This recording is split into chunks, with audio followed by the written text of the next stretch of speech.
conflict in your way. It kind of reminds me of my favorite Marvel character, which is Doctor Strange. And if you want to master the mystical arts and sciences of manifestation, you're absolutely going to love this episode. So there is, in my opinion, one of two top spiritual and personal development teachers today, and that is Abraham Hicks. If you don't know Abraham, if you are an Abraham fan and you're following in on the episode on YouTube, give Abraham a shout out. If you don't know Abraham, Abraham is a group of non-physical entities or information that a woman named Esther Hicks channels. She's been doing this for about 30 years. And the information that Abraham shares around law of attraction manifestation is some of the best. And while it oftentimes starts to feel like really like a one-trick pony, that's because the root cause of everything that you're wanting to materialize is around this idea of attraction and energy and frequency. Abraham does a great job of explaining it in so many different ways so that it can sink in for people who get into Abraham's work. And so I'm a big Abraham fan. What I'm going to be sharing with you is a 4-part framework that Abraham taught in David Speak, so David Explanation, so that you can actually use this in your life to overcome a challenge that you're facing right now. And I want you to think about a challenge. Just, bring it to mind, whatever it is. Maybe it's some relationship friction. Maybe it's the fact that you haven't been in a relationship for a long, long time and you're tired of kissing frogs and you want to find your soulmate, whatever it is. There's a 4-part framework for dissolving and moving through the problem. And these are the 4 parts. I'm going to go through each of them with you. Number 1, contrast. 2, variety. 3, harmony. And 4, balance. And so this is the actual evolution of the problem and how you have the ability to transform the problem. Now, everything that's showing up in your life, let's call it a problem, is just an experience. Yes, we can be in agreement on that, right? I listed out a bunch of different experiences that you might be having right now, but because you don't like the experience, we label it with this thing called problem, a word called problem. So let's just realize that problems are experiences. They are circumstances or situations. What Abraham relabels them as is contrast. So Abraham talks about contrast and preferences. When you have an experience that you like, it's a preference. When you have an experience that you don't like, it's a contrast. And Abraham explains that the contrast is actually necessary to the expansion of your own life. Abraham goes so far as to say the contrast is what drives the expansion of the universe, meaning problems drive the expansion of the universe. Why?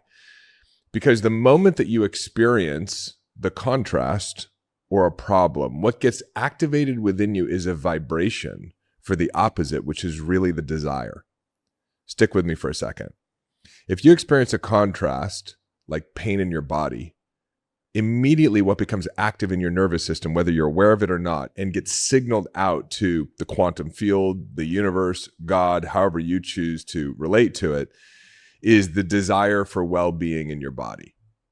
When we see, for example, at a global level, things that none of us like, well, most of us don't like, a handful of people do because they profit from it, like wars or armed conflict, we see those things, we have a reaction, and let's call it a negative emotional reaction to that contrast or that problem or that experience that we don't like in the world.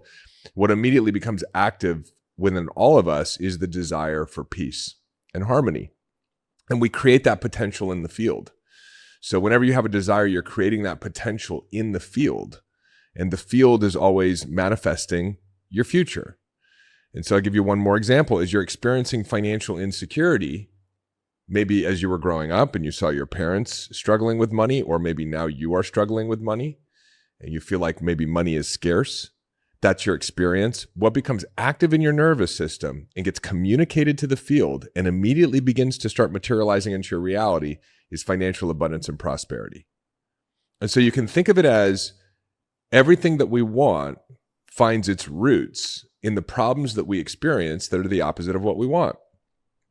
And so what's happening in your life right now is that not only are you creating your own reality, so all of the experiences that are showing up in your life are reflecting back to you when you meet them, your belief systems. Isn't that incredible? Like that's, people say to me, how do I become aware of the thinking I'm not aware of if I'm creating my own reality and I want to change my reality? And my answer is, well, pay attention to the experiences that you don't like, what Abraham would call the contrast, and notice what you think about them. Because that experience or the problem is not what's creating the thinking inside of you. That thinking's been around for a long time, and it's actually manifesting or materializing this experience that you don't like. And so you're having your own lived experience and you're creating your own reality. But guess what? You're bumping up against 8 billion other realities that are materializing at the same time. We're in this collective experience, team planet Earth, right? Team human beings. So you run into someone else's reality that they're creating, and there are parts of what they're creating that you don't like. And that helps you get clear on what you do like.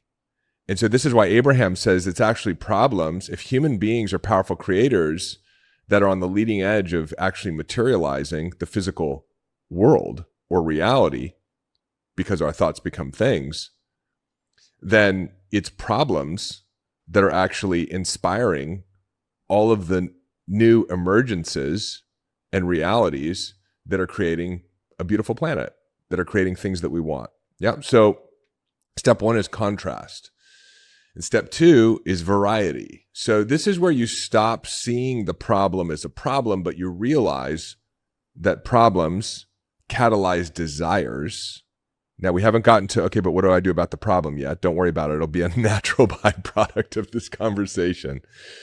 But like, okay, Dave, I experience things that I call problems, and what I'm wanting you to relabel them as is variety. So they are the seeds of variety. In fact, they only show up as a problem for a short period of time unless you continue to pay attention to the problem.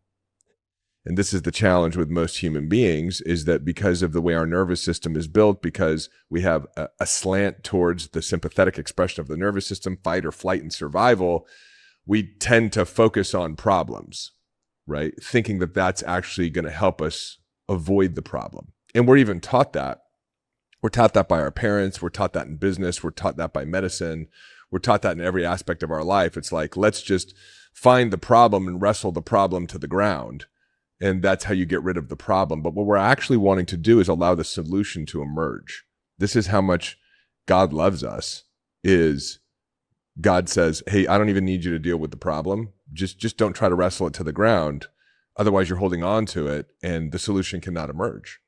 So we start out with contrast, right, which are things that we don't like. But with this knowingness that we are now establishing together in this conversation, we can go, wait a minute, this problem really isn't a problem. This problem is the mechanism by which desires emerge.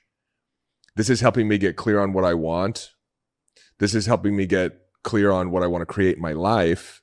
And the beautiful thing about it is that I don't even have to do anything. The moment I experience a problem, there's a flare that goes off from my nervous system that's received by the field, and the field is immediately working to coordinate and create synchronicities and coincidences, the solution that I desire. I talk about this in other